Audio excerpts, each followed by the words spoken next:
does every client, based on whatever size they are and whatever they're buying from you, get the same attention from your account manager and the same cadence when it comes to their business reviews? Do they all get a quarterly, like in person, showing up with a PowerPoint deck, like, for a 15-person office? Do they all get the same thing, or do you think that there's a difference in the size of the client based on like what sort of a strategic guidance that they do need? Yeah. I mean, so you teed it up really, really well, which is, generally speaking, the larger and or more complex a client is, the more they need those strategic reviews. The bigger they get, the more formal guidance and leadership that they have, the more potentially regulations they have, the more people that are involved in these things.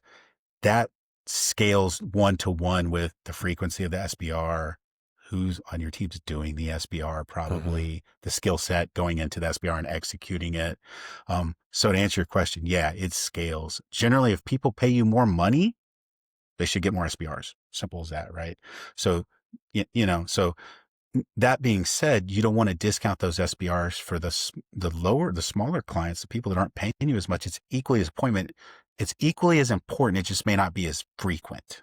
Right. Because as a small business, if you're a 25-person shop, Correct. And we met last quarter, how much is really going to change in your business so that you have to have a strategic conversation 60, 90 days later, right? Like, yeah. And then that distracts your account manager from being able to focus, right, in the more important places. And it distracts the client too. Like, they'll tell you very quickly, we're good. I don't need to talk to you for another 6 months. We're good. We're totally fine. Because people come into it, like if you're the client, you come in, they're going to sell me stuff, or they're going to tell me what I need and I don't want to hear it, So it's not like it can be a stressful meeting for the client too, especially if they've come from an environment or an MSP that they're just trying to sell during these SBRs. They want to sit you down, get you in a room and try to sell stuff. That's not fantastic. I don't love that. Nobody loves that. So the client may have expectations of that SBR that may not be how you want to execute them. So that brings up a good point. Getting the client to understand what the content of an SBR is before the SBR is really, really important. So that the worst thing that happens is when you go into an SBR, you've prepped all your stuff, you have maybe your owner with you, and you get in there and you sit down and the client complains about a service ticket that got screwed up and John can't print. They complain about that for the entire hour, and you don't accomplish what the SBR intended to accomplish from a showing what we do and proving that we're awesome perspective and providing guidance. So you want to prep that client, say, here's why we're coming. Here's what we'll run over.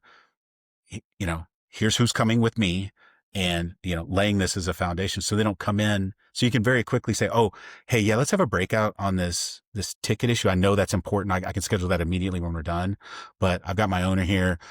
We have this schedule. Is it cool we go through that? And I'm like, yeah, so that's a really key component to making these things successful as well.